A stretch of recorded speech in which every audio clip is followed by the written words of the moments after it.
دنیا کے فائدے اور بہت سارے آخرت کے فائدے اٹھاتا ہے. یہ فائدوں کو میں اس لیے رکھ رہا ہوں جس کو فضائل کہتے ہیں. یہ فضائل جاننے سے انشاءاللہ عزیز ہمارے دل میں ایک جذبہ پیدا ہوگا توبہ اور استغفار کا. اور نہ صرف ہم اپنے گناہوں پر توبہ اور استغفار کریں گے جو کہ ہم بھول چکے ہیں توبہ اور استغفار اپنے گناہوں پر بھی، بلکہ ہم گناہوں کے علاوہ بھی توبہ اور استغفار کو اپنے زندگی کا معمول بنا لیں گے انشاءاللہ. تو آئیے کچھ فضائل دیکھتے ہیں توبہ کے. پہلا فائدہ توبہ کا یہ ہے کہ جو لوگ توبہ کرتے ہیں اللہ سے اس کی طرف پلٹتے استغفار کرتے ہیں وہ اللہ کے محبوب ترین بندے ہیں، پسندیدہ لوگ ہیں. اور اللہ رب العزت قرآن میں فرماتا ہے سورہ بقرہ سورہ نمبر 2 آیت نمبر 222 میں اللہ فرماتا ہے اور کہتا ہے ان اللہ یحب التوابین ویحب المتطہرین. اللہ توبہ قبول کرنے والوں کو، رجوع کرنے والوں کو، گناہوں سے پلٹنے والوں کو اور پاکیزہ رہنے والوں کو، صاف ستھرے رہنے والوں کو پسند کرتا ہے. تو توبہ کرنے کا پہلا فائدہ اللہ کی محبت انسان کو حاصل ہوتی ہے اور اس کے محبوب بندوں میں اس کا شمار ہوتا ہے، اس لیے کہ اللہ محبوب کو رکھتا ہے، پسند کرتا ہے توبہ کرنے والوں. دوسرا فائدہ توبہ کرنے کا جو ایک انسان کو ملتا ہے وہ کیا ہے؟ اللہ اسے بخش دیتا ہے. توبہ کرنے والے کو اللہ بخش دیتا ہے، معاف کر دیتا ہے، اس کی خطاؤں کو درگزر کر دیتا ہے. اللہ رب العزت قرآن میں فرماتا ہے سورہ طٰہٰ سورہ نمبر 20 آیت نمبر 82 اللہ فرماتا ہے وَإِنِّي لَغَفَّارٌ لِمَن تَابَ وَآمَنَ وَعَمِلَ صَالِحًا ثُمَّ اهْتَدَىٰ. سن لیجئے کیا فرماتا اللہ کہ میں جو ہے لوگوں کو معاف کرتا ہوں. لمن تابا، جو میری طرف رجوع کرتا ہے، جو میرے سے توبہ کرتا ہے میں اسے معاف کرتا ہوں، لیکن کنڈیشنل ہے میری معافی. پہلی شرط معافی کے لیے وہ آمنا، وہ ایمان والا ہو، وہ عمل صالحا اور پھر نیک کام کرے توبہ کرنے کے بعد. اس کا ہرگز معلوم نہیں، مطلب یہ نہیں کہ توبہ کر لیا مطلب نیا اکاؤنٹ کھولنے کی اجازت مل گئی مجھے اب گناہ کرنے کی. توبہ کرتا ہے ایمان والا انسان اور پھر نیک کام کرتا ہے تو اللہ رب العزت فرماتا ہے وَإِنِّي لَغَفَّارٌ لِمَن تَابَ کہ ان لوگوں کی میں توبہ قبول کرتا ہوں جو مجھ سے توبہ کرتے ہیں اور انہیں معاف کر دیتا ہوں اور پھر وہ ایمان لائے اور نیک عمل پھر کرتے رہے اور اس معاملے پہ جم جائے، اس معاملے پر جائے. تیسرا فائدہ، چوتھا فائدہ اور پانچواں فائدہ چونکہ ایک ہی حدیث میں آتا ہے اس لیے میں ایک ساتھ رکھوں گا. تیسرا فائدہ توبہ کا ہے اللہ غم سے نجات دیتا ہے، پریشانیوں سے نجات دیتا ہے، مشکلوں سے نجات دیتا ہے. چوتھا فائدہ تنگ دستی دور کرتا ہے. سبحان اللہ، ہم نے سوچا بھی نہیں تھا توبہ استغفار کا تعلق تنگ دستی سے بھی ہو سکتا ہے یا توبہ استغفار کرنے سے رزق میں کشادگی بھی آ سکتی ہے، مال و دولت میں فراوانی بھی ہو سکتی ہے. اس لیے کہ توبہ کرنے کا ایک فائدہ ہے تنگ دستی سے اللہ نجات دیتا ہے. اور پانچواں فائدہ توبہ کا معلوم آپ کو کیا ہے؟ ایسی جگہ سے روزی دیتا ہے جہاں سے سوچا بھی نہیں ہوگا. تنگ دستی بھی دور ہوتی ہے، غم بھی دور ہوتے ہیں اور ایسی جگہ سے روزی ملتی ہے. روزی سمجھتے ہیں نا، رزق ملتا ہے جہاں سے سوچا بھی نہیں ہوگا، گمان بھی نہیں کیا ہوگا، فہم میں بھی نہیں لایا ہوگا اس نے. آئیے حدیث اس طرح سے ابو داؤد کی روایت ہے، تینوں فائدے ایک ہی حدیث میں آتے ہیں. پہلا، جو شخص استغفار کو لازم پکڑ لیتا ہے، استغفار کو اپنے نفس سے لازم کر لیتا ہے، پکڑتا ہے تو اللہ تعالیٰ اس کے لیے ہر غم سے نجات کا راستہ نکالتا ہے. ہر غم، سمجھتے ہیں آج کون سا ہے نا جو انسان ہے جو غم زدہ نہیں ہے، پریشان حال نہیں ہے؟ بتائیے مجھے. وہ کہہ سکتا ہے کہ مکمل طور 100% خوش ہوں. ہم تو ہر حال میں اللہ کا شکر تو ادا کرتے ہیں لیکن کہیں نہ کہیں پریشانیاں ہیں ہمارے پاس. پریشانیوں کا حل توبہ اور استغفار. ہم نے تو کبھی سوچا ہی نہیں تھا کہ غم کا علاج بھی استغفار ہو سکتا ہے. ہر غم سے اللہ نجات دیتا ہے استغفار کی بنیاد پہ، اس کی فضیلت یہ ہے. دوسرا، ہر تنگ دستی سے کشادگی کی طرف لے آتا ہے، ہر قسم کی غربت اور تنگ دستی سے نکال کے کشادگی کی طرف لاتا ہے. اور تیسرا، صرف تنگ دستی اور کشادگی سے، تنگ دستی سے نکال کے کشادگی کی طرف نہیں لاتا ہے، ایسی جگہ سے روزی دیتا ہے جہاں سے اس نے گمان بھی نہ کیا ہو، سوچا بھی نہ ہو. یاد رکھیں، سوچا بھی نہ ہو. کیا فائدے ہیں استغفار اور توبہ؟ روزی میں برکت، ایسی جگہ سے روزی جہاں سے سوچا نہ ہوگا، ہر غم سے نجات. کوئی کہتا ہے میرے گھر میں بیماری ہے، میں غم زدہ ہوں، استغفار کی کثرت کیجیے. کوئی کہہ رہا ہے مجھے تنگ دستی ہے، استغفار کی کثرت کیجیے. کوئی کہہ رہا ہے مجھے جو مال و دولت کی کمی ہے، استغفار کی کثرت کیجیے تو صحیح. آپ دیکھیے اللہ کیسی رزق دیتا ہے. اور کوئی کہے مال و دولت ہے برکت نہیں ہے، استغفار کیجیے، اس لیے کہ اللہ نے مال و دولت کی برکت چھین لی نا آپ کی. رزق میں اضافہ کہاں ہو رہا ہے؟ مال تو تعداد کوانٹٹی وائز بہت ہے لیکن دل کہاں سکون میں ہے؟ استغفار نہیں کر رہے ہیں. استغفار کی کثرت کیجیے، استغفار کی کثرت کیجیے، استغفار کو معمول بنا لیجیے. تین عظیم فائدے ایک ہی حدیث میں استغفار کے: غم سے نجات، تنگ دستی سے کشادگی کی طرف، اور ایسی جگہ سے روزی دیتا ہے جہاں سے سوچا بھی نہیں. اسی طرح غم سے نجات کے تعلق سے چھوٹا سا واقعہ رکھ دیتا ہوں صرف آپ کے سامنے، چونکہ ہمارے حالت میں ایسے واقعات ہوتے ہیں، ہمارے ماحول میں اس لیے رکھ رہا ہوں کہ نبی اکرم صلی اللہ علیہ وسلم کے پاس ایک صحابہ اور ایک صحابی آئے جن کے بیٹے کو گرفتار دشمنوں نے پکڑ لیا، اور نہ صرف پکڑا، خبر ملی کہ بہت مضبوط زنجیروں کے اندر اس کے پیر باندھ دیے. وائے اور کہا اللہ کے رسول صلی اللہ علیہ وسلم دشمنوں نے جو ہے ہمارے بچے کو پکڑ لیا ہے، آپ کچھ بتائیے کیا کیا جائے، کیا کرا جائے کہ ہمارا جو ہے بچہ واپس آ جائے، میرا بیٹا جو ہے واپس آ جائے، وہ ماں اور باپ دونوں آئے۔ اللہ کے رسول صلی اللہ علیہ وسلم نے کہا استغفار کی کثرت کر، استغفار کر۔ وہ کہتے ہیں کہ وہ دونوں گھر گئے، استغفار کی خوب کثرت کی، اور ان کے بیٹے کہتے ہیں کہ جب میں بیڑیوں میں جکڑا تھا اچانک ایسا ہوا کہ میری پیروں کی دونوں بیڑیاں ٹوٹ گئی، اچانک رات میں دونوں بیڑیاں ٹوٹ گئی۔ جب بیڑیاں ٹوٹ گئی تو میں پریشان ہو گئی، یہ کیا ہوا؟ لوہے کی زنجیریں تھی وہ بیڑیاں بولتے لوہے کی موٹی موٹی زنجیروں میں جب قیدی کو قید کیا جاتا ہے جو آسانی سے نہیں ٹوٹتی، یاد رکھیے، ٹوٹ گئی۔ میں پریشان ہوا اور ایک اونٹ میں نے پکڑا، وہ ایک اونٹنی میں نے لی، اس پہ سوار ہوا اور بھاگنے لگا۔ جب میں اس اونٹنی پر بیٹھ کر بھاگنے لگا تو سارے اونٹ باڑے کے نکل کے میرے پیچھے بھاگنے لگے۔ اب چونکہ مجھے تو جان بچانے تھی، میں نکل گیا اور پورے اونٹ بھی پیچھے بھاگنے لگے۔ اور اس کے بعد وہ اپنے گھر آئے، والدین خوش ہو اٹھے، والدین سے ملاقات کی اور اللہ کے رسول کے پاس اس بچے کو لے کر اللہ کے رسول ہمارا بیٹا گھر واپس آ گیا ہے، استغفار کی برکت دیکھی، بچہ واپس آ گیا۔ ہر غم تھا نا بیٹے کے گھومنے کا، اللہ نجات دے دی، بیٹا واپس دے دیا۔ پھر کہا اللہ کے رسول اب یہ اونٹوں کو کیا کریں، چونکہ بھاگنے کے لیے میں نے دشمن کی اونٹنی لے لی تھی نا، جان بچانے کے لیے جو اونٹنی لی گئی تھی ان کی نہیں تھی، دشمن کی تھی۔ اور کہا وہ ایک نہیں، وہ اونٹنی کی وجہ سے کئی اونٹ پیچھے آ گئے میرے۔ تو اللہ کے رسول نے کہا یہ رزق ہے جو اللہ نے تمہیں دیا بغیر سوچے کہ، مطلب ایسی جگہ سے دیا جو تم استعمال کرو ان اونٹنیوں کو اور ان اونٹوں اور ان کو سارے اونٹ دے دے۔ دیکھیے نا، ایک تو نجات ملی استغفار سے اور دوسرا رزق بھی مل گیا جہاں سے سوچا بھی نہیں تھا، دشمن کا رزق، مطلب دشمن کے پاس کی چیز گھر آ گئی اپنی۔ کتنے فائدے نا استغفار کے۔ آئیے استغفار کے اور فائدے سمجھیے۔ چھٹا، ساتواں، آٹھواں، نواں فائدہ ایک ہی آیت کے اندر آتا ہے، اس لیے 4 فائدے رکھ رہا ہوں۔ چھٹا فائدہ، بہترین اللہ موسلا دار بارش برساتا ہے استغفار کی کثرت سے۔ اسی طرح مال میں اضافہ کرتا ہے اللہ جو ہے استغفار کی کثرت سے اور توبہ کی کثرت سے۔ اولاد میں ترقی دیتا ہے اللہ استغفار اور توبہ کی کثرت سے، اور باغات اور نہریں نکال دیتا ہے، رزق ذریعہ بنا دیتا ہے استغفار کی کثرت سے۔ اللہ رب العزت نے سورہ نوح سورہ نمبر 71 آیت نمبر 10، 11 اور 12 میں فرمایا، کہا نوح علیہ السلام نے اپنی قوم کو دعوت دی، اور دعوت دیتے وقت وہ انہیں کیا کہہ رہے سنیے، وہ کہتے ہیں قُلْتُ اسْتَغْفِرُوا رَبَّكُمْ إِنَّهُ كَانَ غَفَّارًا، اے میری قوم اپنے رب سے استغفار کرو اپنے گناہوں کے لیے، تم شرک جیسی برے جرم میں جو ہے پھنسے ہوئے ہو، اپنے رب سے معافی مانگو جو إِنَّهُ كَانَ غَفَّارًا، تمہارا رب ہمارا رب ضرور ہمیں معاف کرے گا اس گناہ کے لیے بھی اور تمام چیزوں کے لیے۔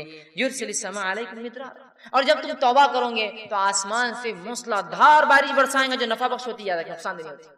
یرسل السماء علیکم مدرارا، کس وجہ سے؟ ایمان لانے کے بعد اگر استغفار کرو گے تو آسمان سے بہترین موسلادھار بارش برسائیں گا۔ پھر فرمایا وَيُمْدِدْكُمْ بِأَمْوَالٍ وَبَنِينَ، اور تمہیں مال میں، دیکھیے مال کا سیدھا لفظ ہے، رزق کا لفظ ہے، رزق میں مال اولاد سب آتا ہے۔ وَيُمْدِدْ، تمہیں بڑھاوا دیں گا، مَالٍ وَبَنِينَ، مال میں، روپیے اور پیسے میں، اور لڑکوں میں اضافہ کریں گا تمہارے، ہے نا؟ انسان کیا چاہتا ہے اپنے لیے؟ تو کہا تم چاہتے ہو نا رب سے اولاد اور لڑکے، تو اس میں اضافہ کریں گا تمہارے۔ تو جو لوگ بے اولاد ہو استغفار کی کثرت کریں، بارش نہیں ہو رہی ہے استغفار کی کثرت کیجیے، چونکہ نوح علیہ السلام کہہ رہے ایمان کے بعد استغفار کرو گے تو بارش برسائیں گا، مال و دولت میں اضافہ کریں گا، اولاد عطا فرمائیں گا تمہیں، ٹھیک۔ پھر فرمایا وَيَجْعَلْ لَكُمْ جَنَّاتٍ وَيَجْعَلْ لَكُمْ أَنْهَارًا، اور تمہارے لیے بہترین باغات میسر کر دیں گا، اور صرف باغات نہیں بہترین نہریں جاری کر دیں گا کہ نہ صرف کھیتی ہو، پانی والی کھیتی تمہیں عطا فرمائے گا۔ 4 فائدے دیکھیں استغفار کے کیسے ایک ہی ساتھ آ رہے ہیں۔ بارش کا بہترین برسنا، دوسرا فائدہ ہم دیکھ رہے ہیں اس کے اندر وہ یہ ہے کہ مال میں اضافہ، اولاد میں اضافہ، اور کھیتی باڑی اور نہروں کے اندر اضافہ اللہ تعالیٰ کر دیتا ہے۔ 10واں فائدہ استغفار کا وہ یہ ہے انسان کا دل سیاہ کالا ہونے سے بچ جاتا ہے۔ نبی اکرم صلی اللہ علیہ وسلم فرماتے ہیں، مستدرک حاکم کی روایت آپ نے فرمایا، بندہ جب گناہ کرتا ہے تو اس کے دل پر ایک کالا سیاہ داغ پڑ جاتا ہے، ایک سپاٹ آ جاتا ہے۔ اگر وہ استغفار کر لیتا ہے تو سپاٹ مٹا دیا جاتا ہے، وائپ آؤٹ کر دیا جاتا ہے، صاف کر دیا جاتا ہے۔ لیکن اگر وہ توبہ اور استغفار نہیں کرتا تو داغ بڑھتا جاتا ہے، بڑھتا جاتا ہے، بڑھتا جاتا ہے، حتیٰ کہ اس کا پورا دل کالا ہو جاتا ہے۔ تو اگر انسان توبہ استغفار کرتا ہے تو دل صاف ہو جاتا ہے، وہ دھبا دل سے نکل جاتا ہے جو گناہ کی وجہ سے لگ جاتا ہے دلوں کے اوپر۔ لیکن آج گناہ کرنے کے بعد بھی ہم کہاں رجوع کرتے ہیں، استغفار کرتے ہیں، ہے نا؟ اسی لیے کہا جاتا ہے ہمارے دل تو آج کالے ہو چکے ہیں، اس لیے کہ ہمارے اعمال کالے ہیں۔ استغفار کرنے سے دھبا مٹتا چلا جاتا ہے، گناہ ہوئے استغفار کیجیے، توبہ کیجیے، دھبا مٹ جائیں گے، تو دل کالے ہونے سے بچ جاتا ہے، اور جب استغفار کرتا ہے تو دل چمکا دیا جاتا ہے، صاف کر دیا جاتا ہے۔ اسی طرح 11واں فائدہ توبہ اور استغفار کا وہ یہ ہے کہ توبہ اور استغفار سے کتنا ہی گناہ، بڑا گناہ کیوں نہ اللہ معاف کر دیتا ہے۔ توبہ اور استغفار جب انسان کرتا ہے نا، کتنا ہی بڑا گناہ آپ نے اور ہم نے کیوں نہ کیا ہو، اللہ معاف کرے، کتنا ہی بڑا، اور سب سے بڑا دنیا میں گناہ کون سا ہے؟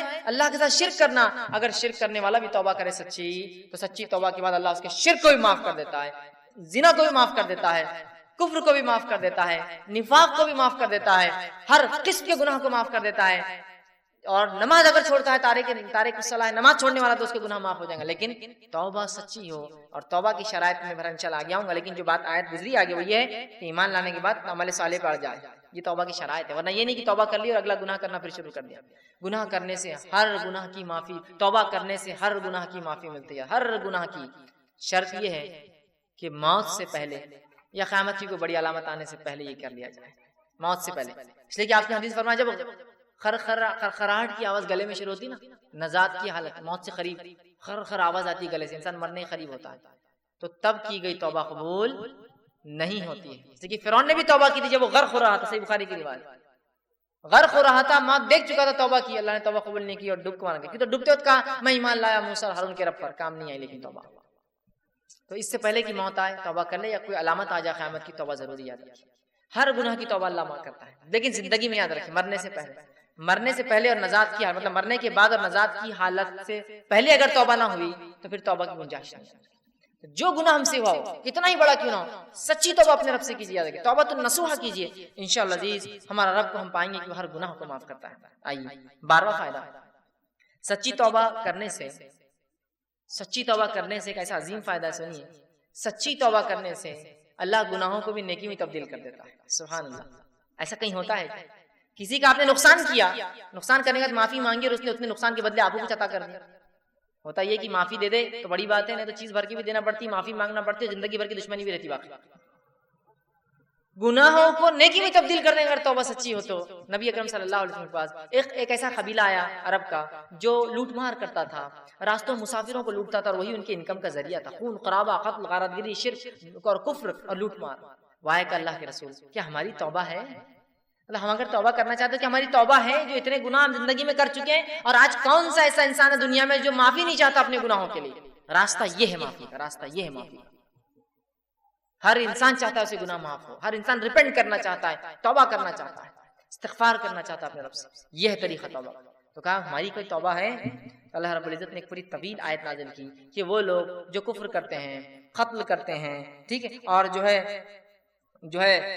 اسی میں جو کفر اور شرک اور قتل و غارت گری میں ان کی موت آ جاتی ہے، تو اللہ ان سے عذاب کو نہیں ہٹائیں گا۔ لیکن آگے فرمایا جو کہ جو ہے آیت اس طرح سے اللہ فرماتا ہے الا من تاب وعمل عملا صالحا فاولئک یبدل اللہ سیئاتہم حسنات وکان اللہ غفورا رحیما۔ اللہ نے فرمایا الا من تاب، ان گناہوں کے بعد اگر کوئی توبہ کر لے، شرک کیا تھا، قتل کیا تھا، جو کچھ کیا تھا، اگر توبہ کر لے، وآمنا، اور پہلی شرط ایمان لائے، اور الحمدللہ ہم تو مسلمان ہیں تو ایمان تو ایمان والے ہم ہیں ہی، اس کے بعد دوسری شرط وعمل عملا صالحا، اور اس کے بعد نیک کام شروع کر دے، عمل صالحا، فاولئک، تو اللہ پھر اس عمل کے بدلے کی ایمان والا ہے، سچی توبہ کیا، اولئک یبدل اللہ سیئاتہم، تو اللہ بدل دیں گا ان کے گناہوں کو حسنات، نیکیوں کے اندر، سبحان اللہ۔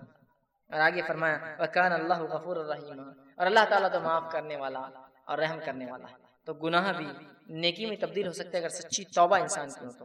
اسی طرح ابن ماجہ کی روایت ہے، آپ صلی اللہ علیہ وسلم فرماتے ہیں، کہتے ہیں اگر تم اس قدر گناہ کرو کہ تمہارے گناہ آسمان تک پہنچ جائے، لیکن ان حدیثوں کو بالکل رائٹ کانٹیکس میں لیجیے، بالکل صحیح معنوں میں لیجیے، یہ حدیث دلیل نہیں ہے گناہ کرنے کی، جو ہو جاتے اس کی معافی کی دلیل ہے، یاد رکھیے رائٹ کانٹیکس۔ تو اللہ کے رسول فرماتے ہیں کہ اگر تمہارے گناہ آسمانوں تک بھی اگر چھون گے، ٹھیک، اگر تم اس قدر گناہ کرو کہ تمہارے گناہ آسمانوں تک پہنچ جائیں گے، پھر تم توبہ کر لو تو اللہ تمہاری توبہ کو قبول کرے گا۔ اگر کسی انسان نے ایسے بھی گناہ کیے ہو جو آسمانوں تک چھو رہ جاتا ہے، لیکن وہ اللہ کی ذات سے ان گناہوں پہ کبھی نا امید نہ ہو، یاد رکھیے، بلکہ اگر سچی توبہ کرتا ہے تو انشاءاللہ عزیز اپنے رب کو وہ توبہ قبول کرنے والا اور معاف کرنے والا ضرور پائیں گا، لیکن توبہ سچی ہو، اس کے شرائط کے ساتھ، یاد رکھیے۔ چلیے آئیے آگے، 13واں فائدہ جو ہم توبہ کا فائدہ اٹھاتے ہیں اور جو ہے استغفار کا، آدمی سچی توبہ کی وجہ سے جنت کا مستحق بن جاتا ہے۔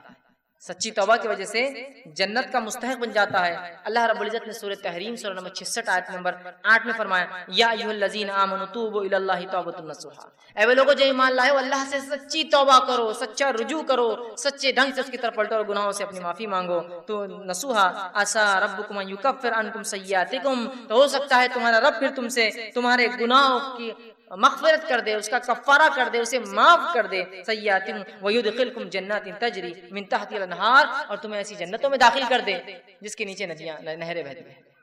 توبہ کرنے کا فائدہ، انسان جنت کا مستحق بن جاتا ہے۔ 14واں اور آخری فائدہ جو آج میں رکھوں گا توبہ کا وہ یہ ہے، جب انسان سچی توبہ کرتا ہے، سچے طور سے ندامت ہوتا ہے، توبہ کرتا ہے، تو جو ہے اللہ رب العزت جو ہے اس سے خوش ہوتا ہے۔ انسان جب توبہ کرتا ہے تو اللہ خوش ہوتا ہے، ناراض نہیں ہوتا۔ ہاں ناراض تو ان سے ہوتا ہے جو گناہ کرے اور اڑ جائے اس پر، لیکن جو توبہ کرتے ہیں اللہ خوش ہوتا ہے۔ حدیث کے الفاظ اس طرح سے ہیں، جو توبہ کے بارے میں نبی اکرم صلی اللہ علیہ وسلم فرماتے ہیں کہ اللہ خوش ہوتا ہے، اور حدیث اس طرح سے ہے جو صحیح بخاری کی روایت ہے، آپ صلی اللہ علیہ وسلم فرماتے ہیں کہ اللہ اپنے بندے کی توبہ پر ایسا خوش ہوتا ہے، جب بندہ توبہ کرتا ہے اللہ ایسا خوش ہوتا ہے جیسے کہ ایک شخص سفر پر نکلا ہو، مسافر ہو، سفر کر کے چل جا رہا ہو، اور ایک جگہ اپنے اونٹ کو باندھے اور لیٹ جائے ریگستان کے بیچ میں، اور جب وہ جاگے تو اس کا اونٹ چلا جائے، وہ تھوڑا نکل کر ڈھونڈتا ہے اپنے اونٹ کو، اس کا اونٹ اسے نظر نہیں آتا، تو پھر وہ واپس آتا ہے اور سوچتا ہے کہ اب ریگستان میں گھوم کے مرنے سے اچھا ہے جہاں لیٹا تھا اس چھوٹے درخت کے نیچے لیٹ جاؤں تو مجھے موت آ جائے، کیونکہ اب ریگستان میں اونٹ گھومنا مطلب موت ہے اور کوئی راستہ نہیں۔ وہ آ کر لیٹ جاتا ہے، اور جب لیٹ جاتا ہے تھوڑی دیر بعد دیکھتا ہے تو اس کا اونٹ پورے مال کے ساتھ جوں کا تو کھڑا ہے۔ ایک تو ریگستان، اس پر اکیلا مسافر، اور اس پر اونٹ کا واپس آنا، یہ بہت تعجب کی بات ہے۔ جو لوگ عرب ہیں وہ جانتے ہیں، جو لوگ اونٹ پالتے ہیں وہ جانتے ہیں اونٹ کبھی زندگی میں پالتو نہیں ہوتا۔ اس لیے حدیث میں آپ نے فرمایا قرآن جو شخص حفظ کرتا ہے اسے پکڑ کر رکھے، اس لیے کہ قرآن کا حفظ ایسے ذہن سے نکلتا ہے جیسے اونٹ مالک سے نکل کر بھاگ جاتا ہے۔ ایک اونٹ کو آپ 100 سال پالیے، 100 سال بعد رسی ایک بار کھلی چھوڑیے، ایسے بھاگے گا کہ کبھی واپس لوٹ کر نہیں آئے گا، لیکن اس کا اونٹ واپس مال کے ساتھ آ جاتا ہے۔ اس لیے خوشی کی بات کر، اور وہ خوشی سے جھوم اٹھتا ہے اور کہتا ہے خوشی میں اے اللہ میں تیرا رب اور تو میرا بندہ، خوشی میں، کیونکہ اس کو سمجھتا نہیں کیا بولوں اس خوشی کے اندر، تو کہتا ہے اللہ میں تیرا رب اور تو میرا بندہ۔ اس آدمی سے بھی زیادہ اللہ خوش ہوتا ہے جب کوئی شخص توبہ کرتا ہے، اس آدمی سے بھی زیادہ اللہ خوش ہوتا ہے جب کوئی شخص توبہ کرتا ہے۔